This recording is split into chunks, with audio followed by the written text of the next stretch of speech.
이 시간 우리에게 주시는 하나님의 말씀은 마가복음 2장 5절 말씀입니다. 제가 가진 성경으로 신약 55쪽입니다. 마가복음 2장 5절까지 하나님 말씀을 한 목소리로 합독하시겠습니다. 예수께서 그들의 믿음을 보시고 중풍병자에게 이르시되 작은 자야 네 죄사함을 받았느니라 하시니. 오늘 연합찬양대의 찬양을 하나님께서 기쁘게 받으신 줄 믿습니다. 지난번에 왔었던 기억으로 인해서 시험을 잠깐 쳐볼까요? 그때 열심히 다 들으셨잖아요. 네. 근데 오늘은 이제 우리 성도님들께서 같이 오셨기 때문에 더군다나 이 주일 오후 예배에 이렇게 참석하시는 분들은 그냥 이 교회를 지나가시는 분들이 아니고 이 교회의 주역들이 모이신 줄 믿습니다.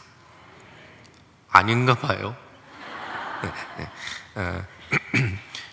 오늘 이 본문은 여러분이 잘 아시는 대로 중풍병자가 있었는데 그분이 예수님 앞에 이렇게 가고 싶은데 몸이 마비되어 있는 상태니까 못 가는 거죠. 그러니까 그 중풍병자의 친구들이 그분을 보자기에 싸서 주님께로 가려고 했는데 사람들이 너무 많이 운집해 있어서 거기를 뚫고 나갈 수가 없는 거죠. 그러니까 어떻게 했습니까? 누구네 집인지 모르지만 아무튼 지붕을 뚫고 거기서 구멍으로 그분을 내려서 예수님 앞에 이렇게 앉게 했었죠. 그러니까 주님께서 두 가지를 행하셨어요. 그죠? 먼저 그분의 그 중풍병자의 죄를 용서하시고 그 다음에 그의 중풍병을 고쳐주시면서 이제 집으로 가라 이렇게 말씀하신 그런 어떤 문맥입니다. 우리 찬양대에게는 지난번에 제가 세미나를 했을 때 찬양대의 역할과 그다음에 예를 들면 찬양대원들이 정말 마음속에 간직해야 될 것이 뭐냐면 내가 메시아를 연주했다 혹은 하이든의 천지창조를 연주했다 이제 그런 것들이 아니고 정말 진짜 찬양대는 성령께 붙들린 혀라고 제가 말씀을 드렸는데 네, 그렇죠? 네. 그 다음에 순종이 찬양의 기초라고 또 말씀을 드렸습니다. 그렇죠? 네. 오죽하면 주님이 순종이 제사보다 낫다고 말씀을 하셨을까요? 그렇죠? 네. 그런데 이제 여기까지 리뷰를 한 걸로 치고 그런데 이렇게 별로 답을 안 하시는 거 보니까 벌써 까먹으신 것 같아요. 근데 이제 오늘은 성도님들이 오셨기 때문에 우리 이 중앙교회에 우리 주일 오후 예배에 오신 분들이 이 교회에서 예배를 드릴 때마다 우리들이 어떤 마음으로 예배를 드려야 되는지 찬양대뿐만이 아니고 그다음에 여기 오후 예배 나오신 우리 저녁 예배 나오신 성도님들이 주일 예배를 드릴 때 내가 은혜를 받아야 됐다는 것은 너무나 중요한 것이죠. 너무 귀한 것인데 이제 많은 사람들이 이 복음주의의 가장 연약한 부분 중에 한 부분이 뭐냐면 개인주의인 거예요. 내가 은혜를 받아야 되는 거예요. 그러니까 뭐냐면 은혜를 받기 위해서 찬양하는 사람들이 많습니다. 은혜를 받았기 때문에 찬양을 해야 되는데 은혜를 받기 위해서 찬양을 합니다. 반응이 없으신 거 보니까 이 교회는 은혜를 받았기 때문에 찬양하시는 교회인 줄 믿습니다. 제가 만약에 지금 이제 말씀드릴 요 문장을 말씀드리면 여러분들이 정말 믿음으로 거기에 동의하시면 아멘 해주시기 바랍니다. 하나님 마음에 합한 사람 다윗에게 골리앗은 또 하나의 밟고 지나가야 할 성벽들 중에 하나였습니다. 역시 성도님들이 찬양대원들보다 더 성숙하시네요. 이쪽이 아멘에 나오는데 이쪽은 아직까지 저를 뚫어지게 쳐다보고 있습니다. 다시 얘기합니다. 하나님의 마음에 합한 사람 다윗에게 골리앗은 다윗이 반드시 밟고 지나가야 될 그 많은 성벽들 중에 그 인생의 성벽들 중에 한 성벽일 뿐이에요. 맞죠? 그렇게 반응하셔야 됩니다. 찬양대원들에게 누가 칭찬하면 오늘 찬양이 너무 은혜로웠다 그러면 어떻게 돼요? 들을 줄은 알아가지고 뭐 이렇게 하면 안 되죠. 어떻게 해야 돼요? 그냥 하나님께 영광을 돌려야죠. 그죠? 오늘 연합찬양대 찬양이 너무나 은혜로웠습니다. 네, 그러시군요. 네, 그리고 또 이렇게 얘기하면 어떨까요? 하나님의 말씀 앞에 반드시 요단강은 열리게 되어 있습니다. 하나님의 말씀 앞에 홍해는 갈라지게 되어 있습니다. 네, 저는 목사이기 때문은 아니고요. 제가 왜 지금 이렇게 하나님 섬기는 것이 감사한지, 오늘도 사실은 저는 2부 예배를 지휘하는데요. 네, 깜짝이야. 네. 우리 형제님이 그러시군요. 근데 2부 예배를 드렸는데 참 눈물이 많이 나왔어요. 예배를 드리는데 예배의 순서 하나 속에서 제가 어떻게 해서든지 나를 좀 감동시켜 주세요가 아니고, 주님, 내가 이 순서를 주님께 드립니다. 그런 마음으로 예배의 순서를 드리니까 오늘은 제가 사랑의 교회 온 지 지금 2년이 조금 넘었습니다. 그런데 오늘은 자꾸 눈물이 너무 많이 나서, 근데 찬양대원들이 저를 째려보고 있고, 저는 이쪽을 강대상을 향해서 있는데 정말 너무 감사했어요. 담임 목사님의 설교를 통해서도 제가 은혜를 받았고요. 그리고 아까 말씀드린 것처럼 예배의 그 순서 하나를 통해서 하나님께 이렇게 올려드릴 수 있다는 그 사실이 너무 감사했습니다. 자, 그러면 오늘 그 본문을 가지고 우리가, 여러분 마가복음 2장을 다 펴놓은 상태이신 거죠. 그러면 거기서 저랑 같이 한번 보겠습니다. 2절을 한번 보니까 많은 사람들이 모여서 문 앞까지도 들어설 자리가 없게 되었는데 예수께서 그들에게 도를 말씀하시더니, 이렇게 돼 있어요.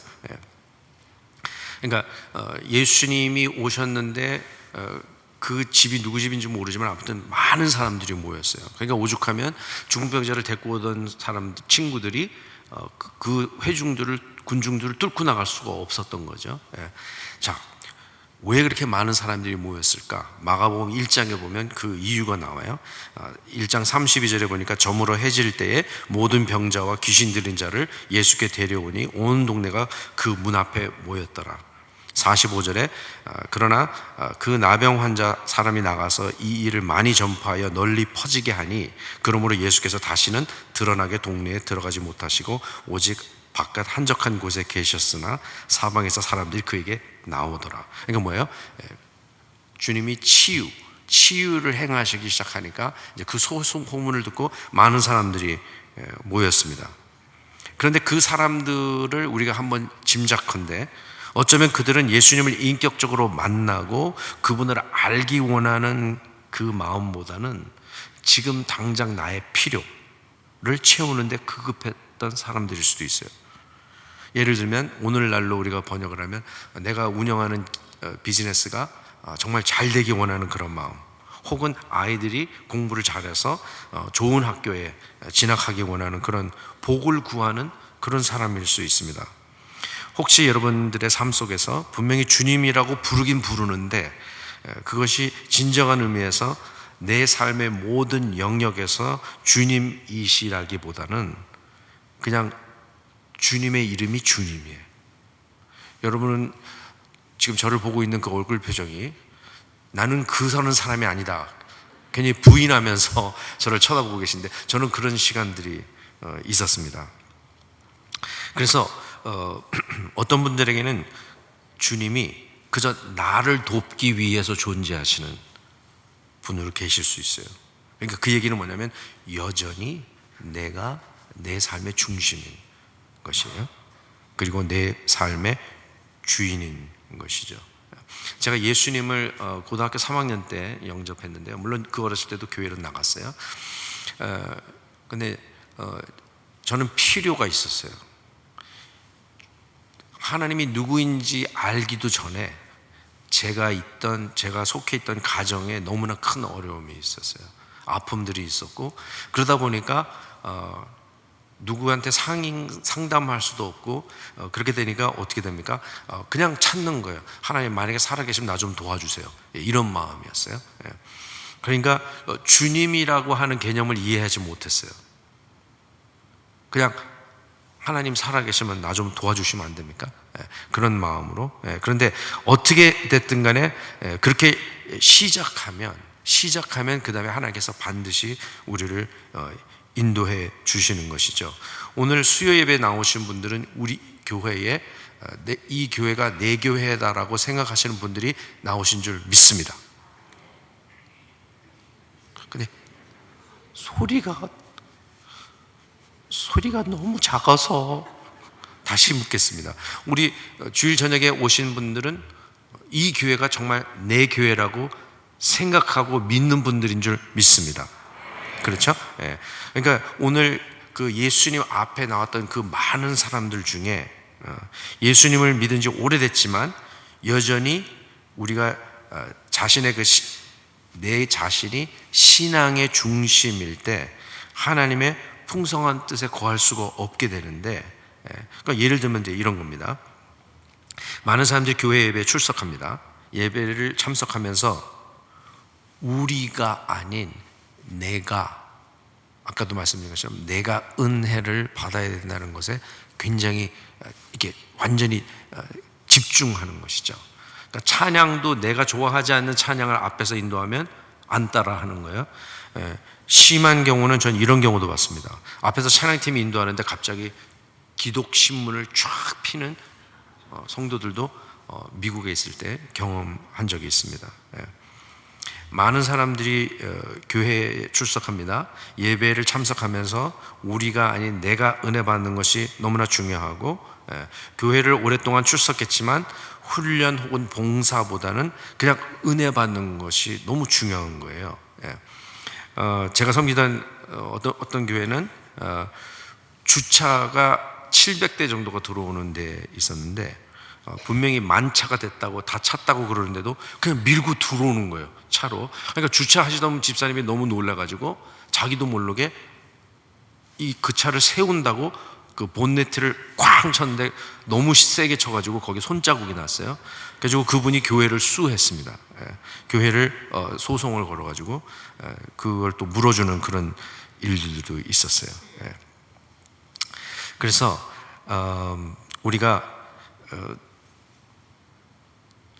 주님이 계시던 그곳에 몰려온 많은 사람들의 첫 번째 사람들이 바로 이런 사람들인 거예요. 뭐냐면 담임 목사님의 설교와 찬양팀 혹은 찬양대의 연주, 퍼포먼스 그 자체, 오늘 좀 잘했으면 은혜 받았다 그러고, 근데 그것이 아니라 사실은 찬양대가 찬양할 때 성도들은 어떻게 됩니까?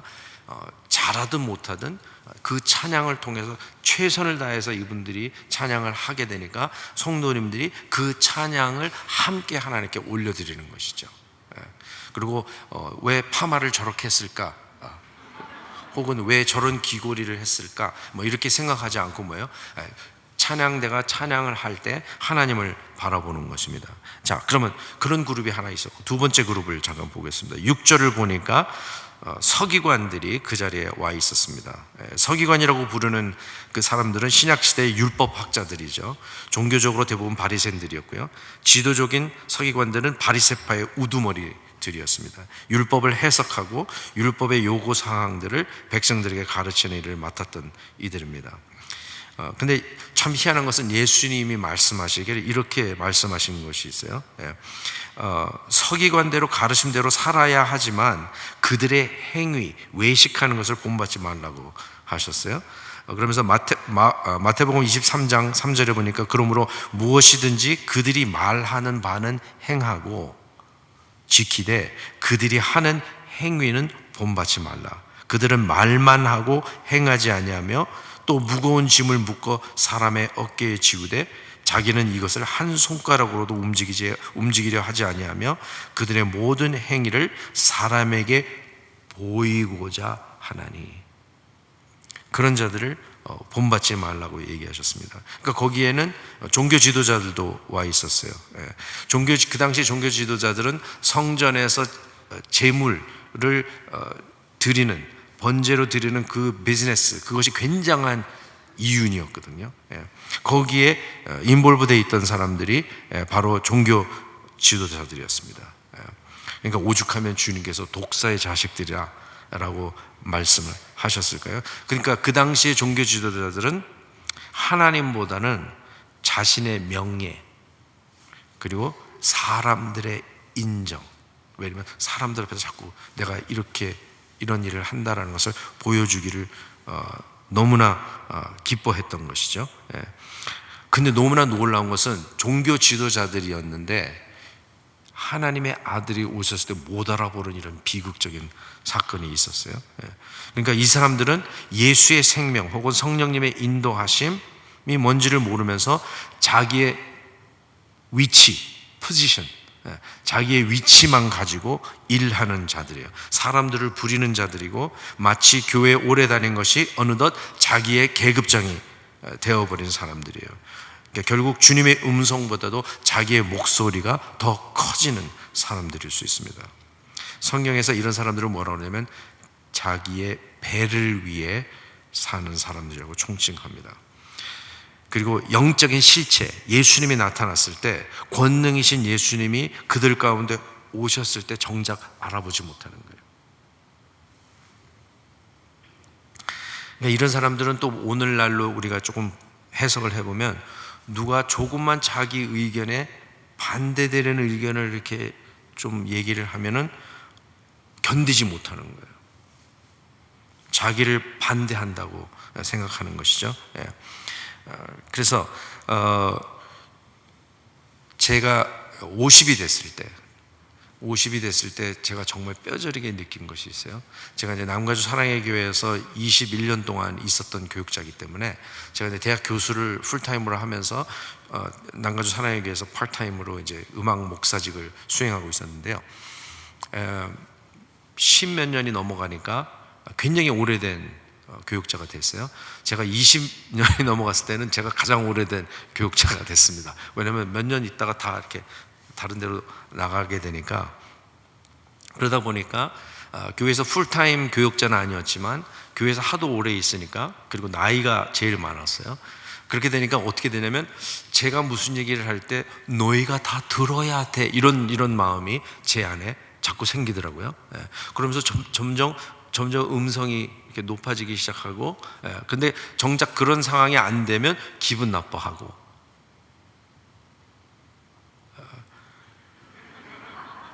별로 동의를 안 하시는 것 같아서. 그래서 우리가 이런 경험을 다 할 수 있죠. 의견이 얼마든지 다를 수 있는 걸 인정해야 돼요. 그런데 뭐예요? 조금만 다른 의견을 얘기하면 나를 반대한다라고 이제 그렇게 생각하는 것이죠. 우리가 부르는 찬송가 중에 주 음성 외에는 더 기쁨 없도다, 그 찬양 아시죠? 그 찬양의 후렴이 뭐냐면 기쁘고 기쁘도다, 항상 기쁘도다. 다른 교회는 이 정도 가면 다 따라 하던데 연합 찬양대가 네. 그럴 줄 알았어요. 네. 그런데 여러분, 너무나 놀라운 게 뭔지 아세요? 기쁘고 기쁘도다, 우리는 그렇게 번역이 되어 있거든요. 근데 원래 영어 찬송가에는 어떻게 되어 있냐면 I need thee, oh I need thee, every time I need. 뭐냐면 주님, 나는 주님이 필요한데요, 난 매 시간마다 주님이 필요해요. 그런데 갑자기 그것이 기쁘고 기쁘도다, 그러니까 원작자의 의도와는 아무 상관없이. 그래서 오늘 저녁에만 제가 이렇게 만약에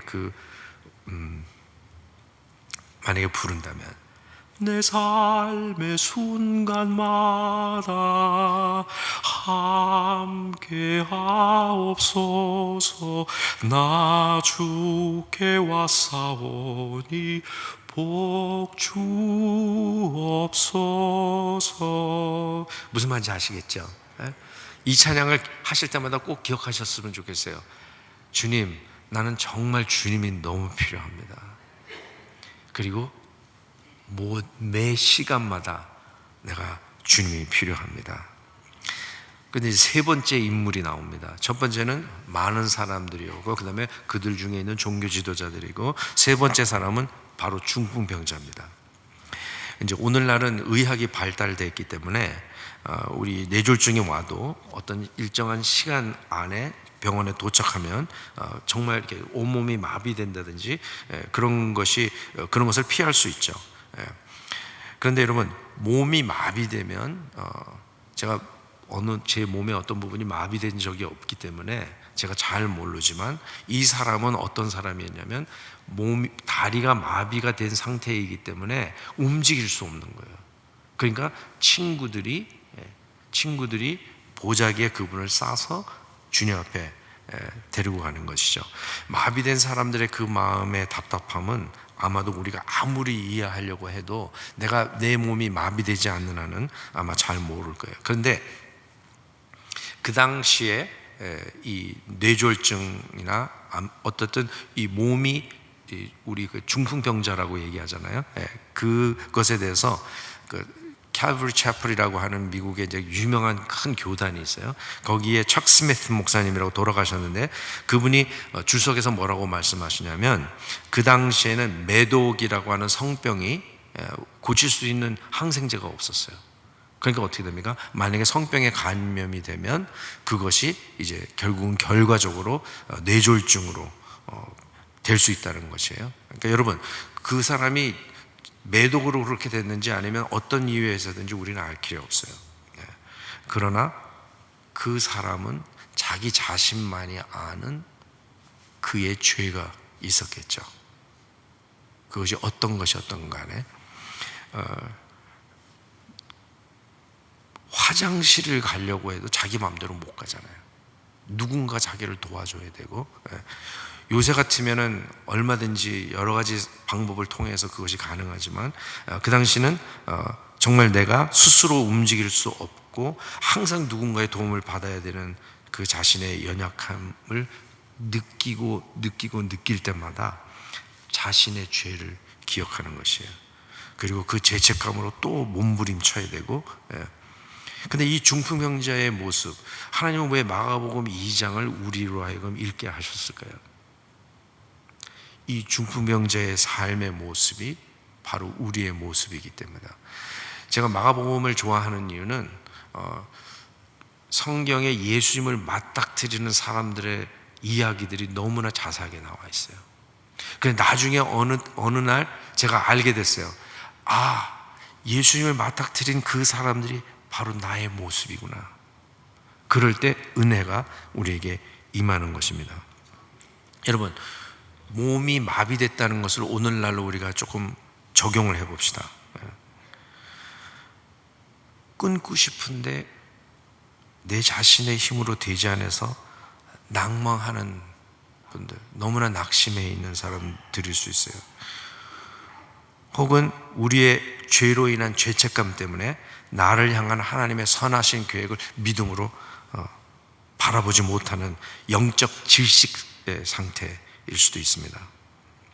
내 인생만 해도 버거운데 누구에게도 말을 못하는 우리 자녀들의 방황, 또 그로 인해서 셀 수 없이 상처를 받는 우리 부모들의 멍든 마음일 수도 있어요. 세계 어느 나라나 우리가 신문에서 읽을 수 있는 그런 내용들이 많이 있겠죠. 근데 제가 미국에서 35년을 살았는데 신문도 보고 그 유명한 CNN이라고 하는 그런 방송이 하루 종일 나오고 뉴스가 나오는데요.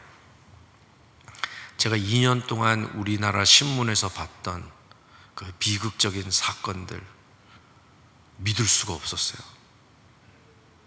그런데 그것이 우리의 현실인 거예요.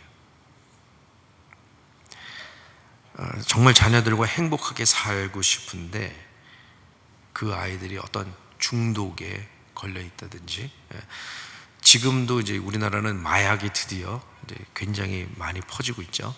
미국은 굉장히 오래됐습니다. 중고등학교에 마약이, 아이들이 얼마든지 돈만 주면 학교 안에 그거를 파는 딜러들이 있어요. 학생인데, 그러니까 걔네들은 학교에서 공부하는 것보다 학교에서 마약을 팔아서 자기들이 돈을 많이 벌 수 있기 때문에 저희 아이들도 그런 문제를 겪었어요. 그러니까 물론 뭐 중독이 돼가지고 막 이런 건 아니었지만 너무나 많은 아이들이 마리화나라고 하는 우리나라에서 금지되어 있는 그런 것들이 중고등학교에 너무나 많이 아이들이 다 하는 거예요. 그러니까 얼마나 그것이 힘들었겠습니까? 그런데 제가 이 얘기를 하는 이유는 저는 그런 거를 안 겪고 여러분들의 자녀만 겪고 있다, 혹시 그렇게 생각하실까봐. 지금은 그 아이들이 다 컸어요. 지금 35, 33인데 얼마든지 우리가 그런 문제들이 있어요. 그리고 또 우리가 적용을 해보면 식어버린 부부간의 사랑과 또 대화의 단절일 수도 있어요. 너무나 교회에서 열심히 섬기는데 정작 집에 돌아가면 깨어진 관계들로 인해서 또 마음이 아파하는,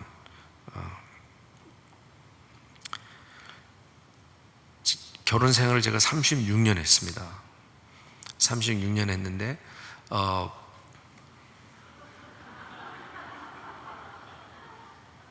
얼마나 오래 한 건 중요한 건 아닌데,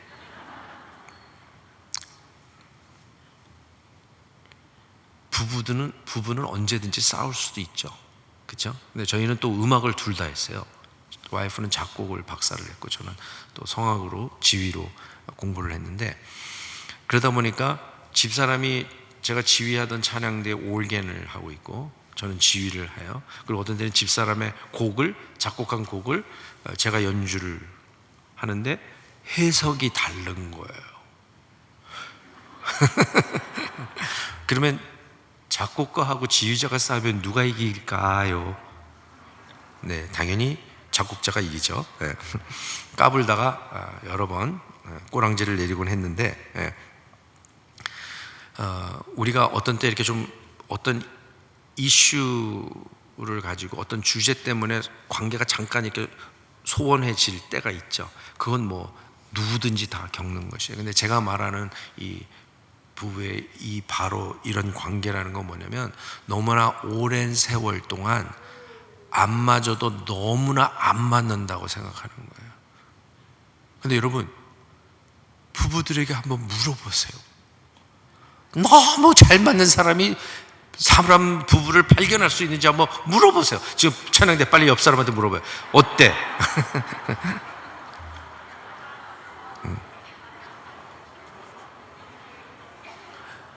근데 여러분, 제가 여러분에게 정말 개런티합니다. 영과 진리 안에서 예배하기 시작하면요, 반드시 가정은 회복됩니다. 영과 진리 안에서 예배하면 반드시 부부의 관계는 회복이 됩니다. 제가 오늘 결혼 세미나를 하러 온 건 아닌데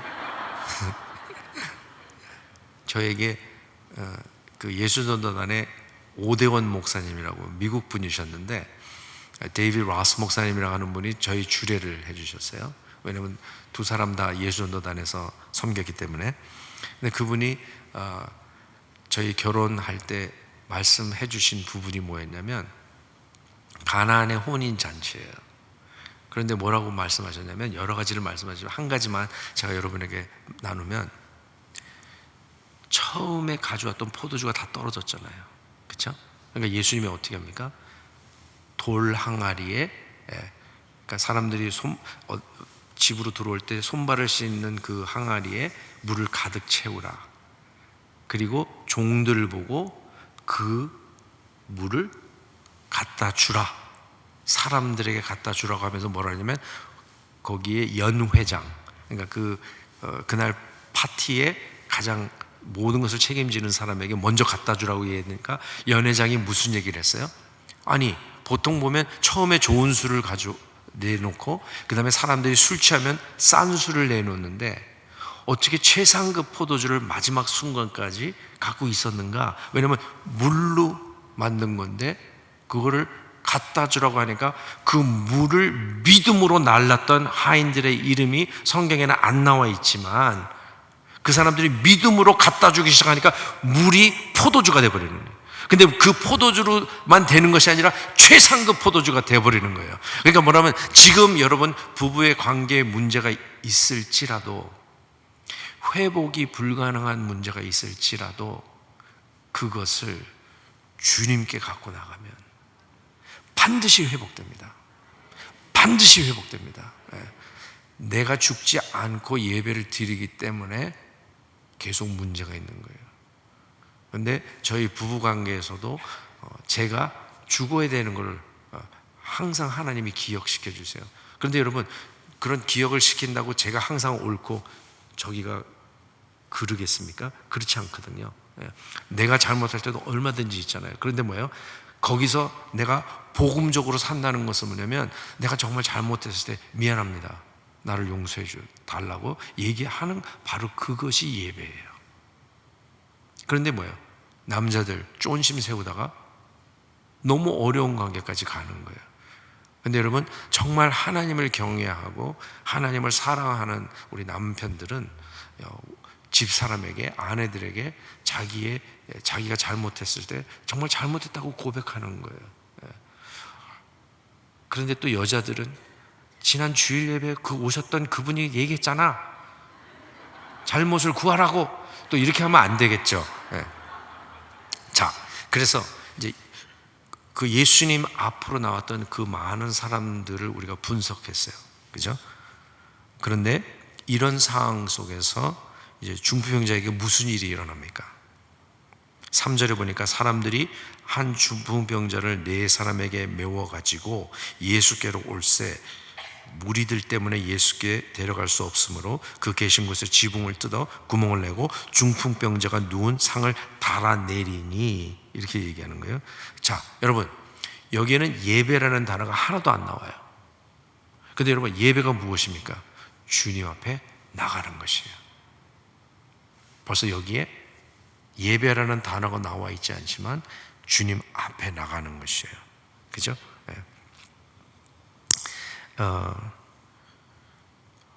예수님께서 이렇게 말씀하셨어요. 마태복음 18장에 2-3사람이 내 이름으로 모인 곳에는 나도 그들 중에 있느니라. 하나님을 거절함으로 스스로 살려고 하는 인간의 반항의 결과인 절대적인 고독과 불행을 내어 던지고 주님 앞으로 나가는 것이에요. 우리의 문제가 무엇이 있든지 그것을 가지고 주님 앞에 나가는 것이에요. 근데 여러분 보세요.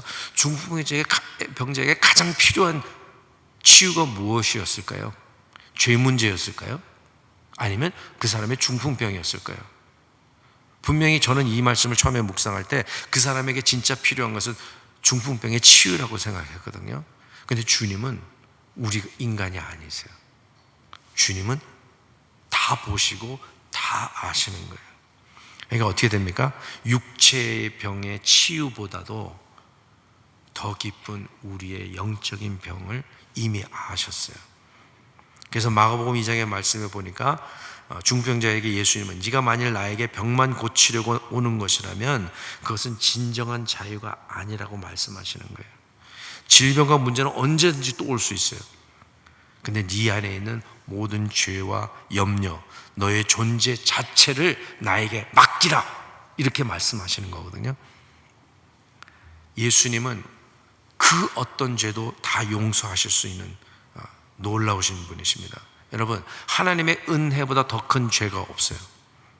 다시 얘기합니다. 하나님의 은혜보다 더 큰 죄는 없어요. 이럴 때 아멘 하셔야지 본인에게 은혜가 임하십니다. 십자가에서 흘린 주님의 보혈이 우리에게 주시는 그 용서의 깊이는 그 끝을 알 수 없어요. 그죠? 그 넓이도 알 수 없어요. 높이도 알 수 없어요. 왜냐하면 우리가 믿는 그 주님은 우주를 만드신 분이거든요. 자, 그러면 우리의 죄에 대한 주님의 약속의 말씀을 들어보십시다. 마태복음 1장에 1절에 보니까 아들을 낳으리니 이름을 예수라 하라. 이는 그가 자기 백성을 그들의 죄에서 구원할 자이심이라 하니라. 고린도후서 5장 21절에도 보니까 하나님이 죄를 알지도 못하는 이를 우리를 대신하여 죄로 삼으신 것은 우리로 하여금 그 안에서 하나님의 의가 되게 하려 하심이라. 그죠? 히브리서 9장 14절에도 보니까 하물며 영원하신 성령으로 말미암아 흠없는 자기를 하나님께 드린 그리스도의 피가 어찌 너희 양심을 죽은 행실에서 깨끗하게 하고 살아계신 하나님을 섬기게 하지 못하겠느냐. 그렇죠? 현대의학은 말하기를 모든 병의 근원은 스트레스라고 얘기합니다. 그러나 우리가 성경을 잘 읽어보면 그 스트레스, 우리가 느끼고 경험하는 그 스트레스의 그 뿌리 제일 밑에 뭐가 있냐면 죄책감이라는 것이 있어요. 죄 문제가 해결되지 않으면 우리 모두는 그것을 알지 못한 채로 스트레스를 받게 돼 있어요. 예수님은 중풍병을 고치시기 전에 그 영혼의 상태를 아셨기 때문에 그 사람의 죄를 먼저 용서하시고 그 다음에 그분의 육체의 질병을 치유하신 것입니다. 자, 그래서 저는 복음을 이렇게 정의합니다. 우리의 셀 수 없는 죄를 그리스도의 몸에 하나님이 그 죄로 인해서 그리스도의 몸에 심판하신 것, 그것이 바로 복음이라고 저는 믿는 것이에요. 우리의 셀 수 없는 죄를 하나님이 그리스도의 몸에 그 죄를 다 뒤집어 씌우시고 그가 죄가 됨으로 인해서 내가 의롭게 될 수 있는 그런 놀라운 은혜를 허락하신 것입니다. 그래서 우리가 첫 번째 해결점은 뭐냐면 주님 앞에 나가는 것이죠. 두 번째는 뭡니까? 거기에 보니까 친구들이라고 나옵니다. 본문에 나오는 중풍병자는 참 복받은 사람인 것을 알 수 있죠. 왜냐하면 그분에게는 그 친구들이 있었기 때문에. 성경을 잘 읽어보면 네 사람뿐만이 아니라 그 친구들이 같이 있었어요. 근데 그 사람들은 어느 정도로 중풍병자를 사랑했냐면 남의 집 지붕을 뚫어서라도 바로 예수님 앞에만 데리고 나갈 수 있다면 그 일을 하는 그런 친구들이었습니다. 근데 너무너무 놀라운 것은 그 예수님께서 그 사람의 죄를 치유하실 때 5절에 보니까 예수께서 그들의 믿음을 보시고 중풍병자에게 이르시되 작은 자야 내 죄 사함을 받았느니라. 여러분, 그 중풍병자를 고치실 때 그의 믿음을 본 것이 아니고 그들의 믿음을 보신 거예요. 자, 그러면 오늘의 주제는 바로 이 부분입니다. 제가 2장 5절을 말씀드렸잖아요. 오늘 저녁에 나오신 우리 연합찬양대, 정말 하나님께서 여러분들의 섬김을 복주시기를 간절히 소원합니다. 이럴 땐 좀 이렇게 아멘을 크게 하면 얼마나 좋을까. 담임 목사님이 주일날 설교하실 때도 그렇게 하시나요? 다시 얘기합니다. 연합찬양대 여러분, 하나님께서 여러분들의 섬김 위에 복을 주시기를 간절히 소원합니다. 그러니까 그렇게 답하시면 담임 목사님 주일날 설교하실 때 얼마나 힘이 나시겠어요. 자, 그러면 그들의 믿음이라고 했어요. 그들의 믿음. 그의 믿음이 아니고 그들의 믿음이에요. 그러면 오늘 주일 오후 예배, 저녁 예배 나오신 우리 일반 성도님들과 그다음에 찬양대원들이 있어요. 저는 이제 이 말씀을 묵상하다가 그러니까 저는 성경을 읽을 때마다 안경을 끼고 성경을 읽어요. 그게 뭐냐면 예배의 관점에서, 두 번째는 뭐냐면 찬양의 관점에서, 그다음에 세 번째는 뭐냐면 찬양 사역의 관점에서. 근데 이거는 어쩔 수가 없어요. 왜냐면 제가 이제 음악이 전공이다 보니까, 그리고 이제 음악 목사잖아요. 그러니까 저는 항상 성경을 읽을 때마다 아까도 말씀드렸죠. 예배라는 단어가 안 나오는데 예수님 앞에 나가는 것이 예배예요. 그렇죠? 그러니까 그런 것들을 하나님이 보게 해주신 거예요. 그러면 그들의 믿음이라는 것을 오늘 우리의 삶에, 우리의 사역에 우리가 적용을 해보겠습니다. 여러분,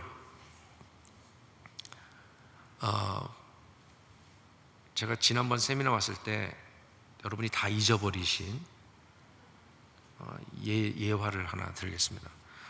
남가주 사랑의 교회에서 제가 이제 예배를 드리고 있었을 때 갑자기 이제 찬양이 다 끝났는데 어떤 한 분이, 여자분이 몸빼 바지를 입고 하셨어요. 여러분, do you know what is 몸빼? 몸빼 바지가 영어도 잘하시네요. 몸빼 바지를 입고 오셨는데 손에는 아무것도 든 것이 없어요. 그런데 성경책도 없고 지갑도 없고 그냥 오셨어요. 근데 어떻게 우연히 제 옆에 자리가 비어 있었던 거예요. 그러니까 그분이 상당히 거의 제가 앞자리에 있었거든요. 근데 어떻게 예배 중에 목사님이 지금 설교를 시작하려고 하시는데 그분이 앞쪽으로 오셔서 제 옆에 앉았어요. 그런데 보니까 이분이 복장이 상당히 불량했어요. 저는 몸빼바지는 저희 어머니가 생전에 집에서 이렇게 청소하실 때 몸빼바지를 입는 걸로 저는 생각을 했는데, 그분은 그날 몸빼바지를 입고 오시고, 그 다음에 우리가 스레빠라고 하는, 미국에서는 그걸 플립플랍이라 그러는데, 그 스레빠를 신고 오셨어요. 그런데 그렇게 할 수 있겠죠. 그런데 이분이 목사님의 설교를 들으면서 계속 그 스레빠를 뒤집었다가 엎었다가 뒤집었다가 엎었다 하는 거예요. 그러니까 바로 제 옆에서. 그러니까 제가 얼마나 신경이 쓰였겠어요. 그래서 이렇게 티 안 내고 이렇게 보는데 계속 뒤집었다가 어떤 거는 잘 안 되고 뭐 이렇게 그랬는데, 갑자기 성령님께서 제 마음속에 기도해라. 그래서 그냥 예배 내내 그분이 어떤 행동을 하시든 그냥 기도했어요. 그런데 놀라운 일은 뭐냐면, 제가 기도했기 때문만은 아닐 거라고 저는 생각합니다. 하나님의 사랑이 훨씬 더 크시니까. 그런데 뭐냐면 설교를 마치시고 담임 목사님이 기도를 하시는데 이분이 울기 시작하는 거예요. 근데 저는 이분에 대해서 전혀 몰라요. 그런데 바로 지금 제가 예화를 드렸던 것처럼, 만약에 찬양대가 섬기는 각 예배가 있잖아요. 그럼 거기서 찬양대원들이 먼저, 제가 일반 성도님들에게 조금 이따 말씀드리고, 우리 찬양대원들이 예배를 드릴 때 오늘 우리가 준비한 그 찬양을 잘 하는 것이 그것만이 나의 목적이라면, 여러분들은 지금 하나님이 기다리시는 찬양대가 아니에요.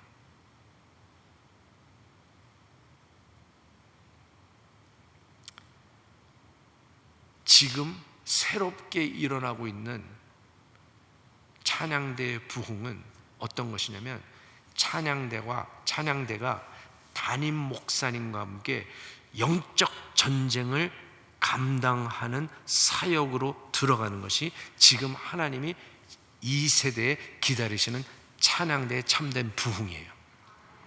저는 오늘 담임 목사님 잠깐 여기 예배 들어오기 전에 잠깐 뵙고요. 저는 개인적으로 담임 목사님을 잘 모릅니다. 근데 이것은 담임 목사님을 위해서 제가 말씀드리는 게 아니고, 우리 사랑의 교회 찬양대, 바로 얼마 전에 저희도 또 3시간 동안 세미나를 했는데요. 제가 우리 찬양대원들에게 기억시킨 여러 가지 중에서 한 가지가 바로 그것이에요. 근데 여러분 생각해 보세요. 우리가 예배를 드리는데, 하나님 나에게 오늘 은혜를 주옵소서, 이것도 너무 감사해요. 그리고 오늘 설교든 예배 모든 순서를 통해서 내가 은혜를 받아야지, 너무 감사한 것이에요. 근데 여러분 거기서 멈추면 여러분 개인의 유익에서 끝나는 거예요. 그런데 분명히 나의 필요가 있어요. 근데 예배를 통해서 그 필요의 해결을 구하는 그런 자들이 아니라 주님을 기다리는 자들이 먼저 돼야 돼요. 주님을 기다리고, 분명히 나에게 여러 가지 문제들이 있을 수 있어요. 그런데 뭐예요? 문제의 해결을 기다리는 것이 아니라 주님을 기다리는 거예요. 바로 그것이 뭐냐면 주님 앞에 나가는 것이에요. 그리고 하나님, 오늘 우리 찬양대가 섬기는 이 예배 시작서부터 끝까지 모든 순서 위에 예수의 피로 덮어주시고, 성령께서 자유롭게 역사하셔서 하나님 우리의 믿음을 보시고 하나님 역사하여 주옵소서, 이렇게 기도하는 거예요. 이것이 하나님이 기다리시는 찬양대예요. 저는 이거를 깨닫기까지 굉장히 시간이 오래 걸렸어요. 왜냐하면 음악적인 것에 너무 집중하다 보니까. 그런데 400명이 나오는 출석하는 예배에 찬양대가 120명이었으니까 여러분, 이건 언밸런스죠. 이게 조화가 안 맞는 거예요. 그죠? 400명 성도가 앉아있는데 찬양대가 120명이 앉아있으니까. 근데 그 정도로 하나님 부흥을 시켜주셨어요. 근데 제 마음속에는 뭐가 있었냐면, 찬양대가 막 부흥되니까 너무 감사하잖아요. 오케스트라도 막 미국에 있을 때 너무 잘 되고 그러니까. 근데 이제 문제는 뭐냐면, 제 마음속에 질문이 하나씩 들어오기 시작했어요. 하나님, 그러면 그 다음 단계는 무엇입니까? 지금 찬양대가 이렇게 막 너무 재밌다 그러고, 어떤 데는 찬양대 한 주에 막 10몇 명씩 찬양대가 새로 조인하고 막 그러니까 찬양대원들도 다 놀래고 너무 좋았어요. 그런데 문제는 뭐냐면 많은 사람들이 모여서 너무 좋다 그러고 잠깐 했는데 벌써 집에 갈 시간이 됐다 그래갖고 막 아쉬워하면서 가는 그런 찬양대원들에게 그분들을 보면서 하나님께 감사하기는 했지만 제 마음속에 그런 질문들이 있어요. 하나님, 그 다음 단계가 무엇입니까? 근데 그때부터 하나님께서 이제 눈을 열어주시면서 조금 전에 말씀드린 마가복음 2장에 그들의 믿음을 보게 하시고, 그 외에도 여러 가지가 있지만, 그래서 그때부터 그것을 찬양대원들과 나누기 시작한 거예요. 찬양대로 불러주신 것은 여러분이 주일날 예배를 통해서 은혜를 받는 것, 당연한 것이죠.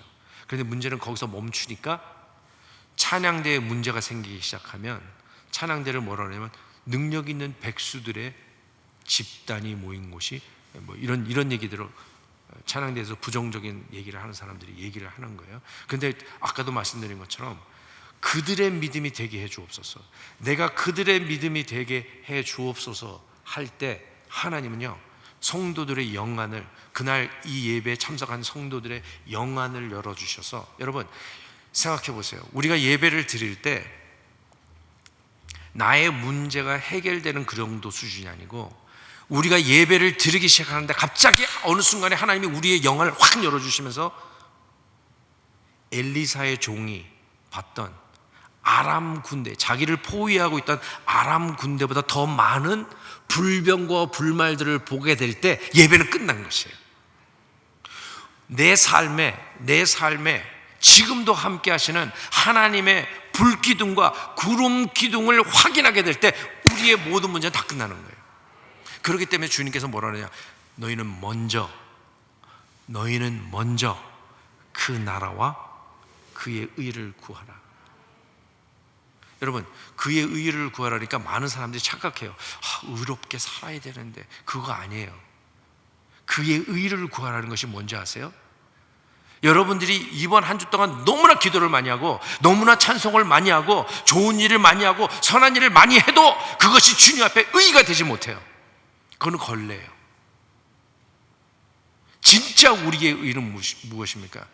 예수 그리스도가 나의 의인 것을 고백할 때 하나님이 가장 기뻐하시는 거예요. 자, 찬양대원들에게 말씀드렸어요. 이제 일반 성도님들에게 도전합니다. 그들의 믿음. 여러분들은 찬양대를 안 하실 뿐이지 여러 부서에서 여러 가지로 섬기시는 분들이 아마도 오늘 저녁에 이렇게 귀한 자리를 하신 줄 믿습니다. 여러분들이 어떤 예배에 참석하시든지 그 예배에서 하나님, 내가 그들의 믿음이 되게 해주옵소서 고백하기 시작할 때 여러분 정말 놀라운 일들이 일어나기 시작해요. 그래서 남가주 사랑의 교회에서 어느 날 저희는 이제 주중 연습이 있어요. 미국은 한국처럼 이렇게 남자분들이 뭐 밤 늦게 돌아오시고 이런 게 아니라 뭐 5시, 6시면 다 끝나니까요. 그래서 교회에 모여서 7시에 같이 다 밥을 먹고 그리고 7시 반에 이제 연습을 시작합니다.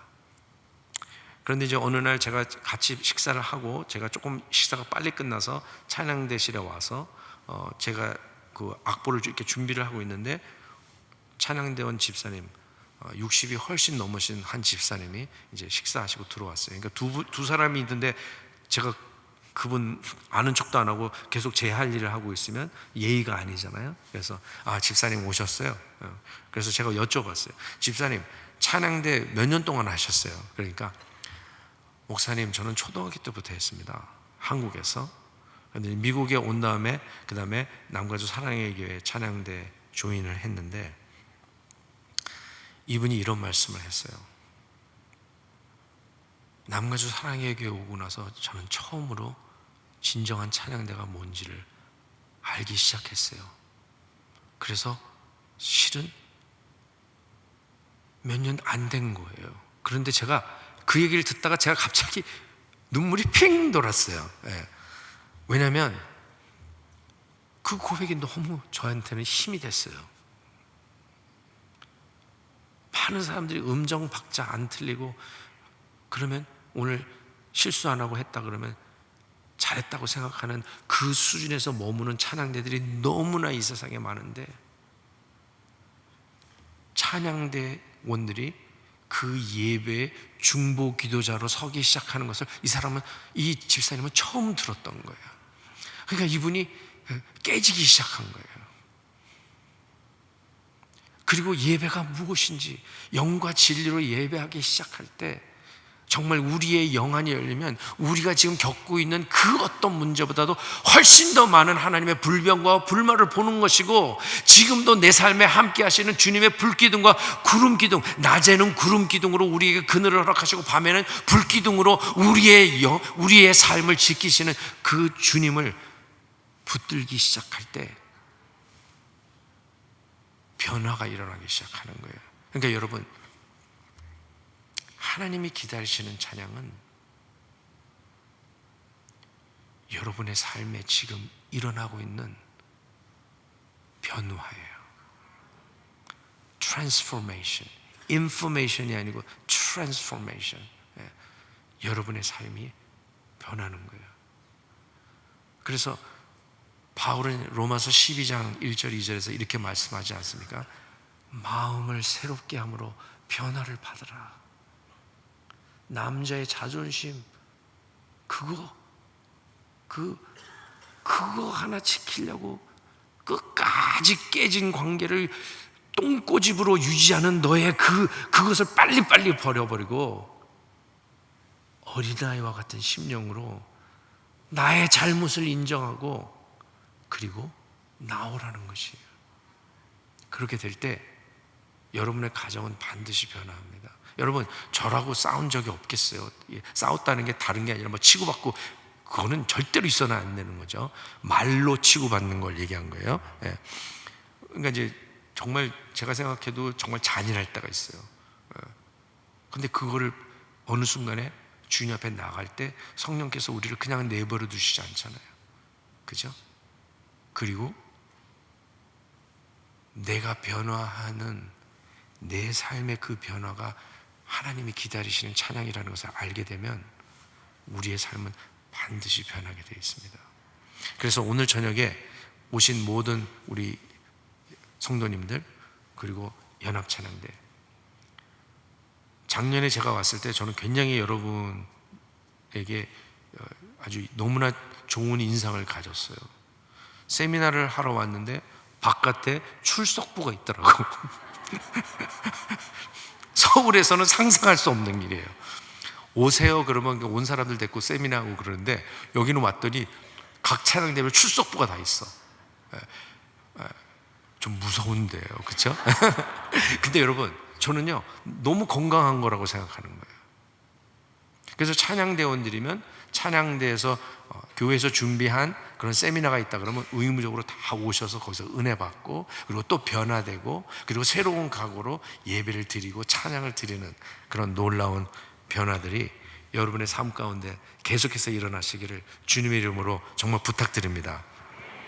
그리고 오늘 저녁에 나오신 성도님들, 이 교회가 나의 교회라고 생각하시고, 여러분들이 어떤 예배를 주님 앞에 드릴 때마다 하나님, 그들의 믿음 되게 해 주옵소서, 그런 고백으로 하나님께 예배 드리시는 귀한 성도님들 되시기를 주님의 이름으로 축복합니다.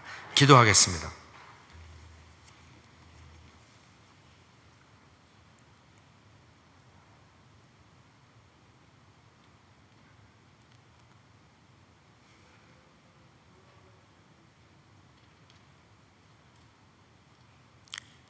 귀하신 주님, 천안중앙교회 예배를 통해서 영광을 받으심을 찬양합니다. 감사합니다. 그리고 이렇게 열린 마음의 성도님들과 찬양대원들을 제가 또 경험케 하심도 감사를 드립니다. 하나님, 하나님께서 기다리시는 그 찬양을 회복하기를 원합니다. 하나님께서 기다리시는 그 예배를 회복하기를 원합니다. 우리 모두가 그들의 믿음 되게 하사, 하나님 정말 우리 교회로 보내주시는 그 많은 잃어버린 영혼들이 우리 교회 예배에 오기만 하면 그들의 영안이 열리면서 여전히 우리 삶 가운데 함께 하시는 주님의 불기둥과 구름기둥을 볼 수 있는 그 은혜를 허락하시고, 여전히 우리가 이 세상 속에 살면서 문제 가운데 있을지라도 그 문제보다 훨씬 크신 그 주님의 불병과 불말을 볼 수 있는 그런 영안이 열리는 그런 예배로 주께서 축복하여 주옵소서. 담임 목사님을 주님의 손 앞에 올려드립니다. 주님께서 위임 목사님 말씀하실 때마다 그 입술에 두신 말씀이 하나도 땅에 떨어지지 않게 도와주시고, 하나님 홍해를 가른 그 말씀, 요단강을 가른 그 말씀, 그 능력의 말씀으로 위임 목사님을 축복해 주옵소서. 감사하고 우리 주 예수 그리스도 이름으로 기도했습니다. 아멘.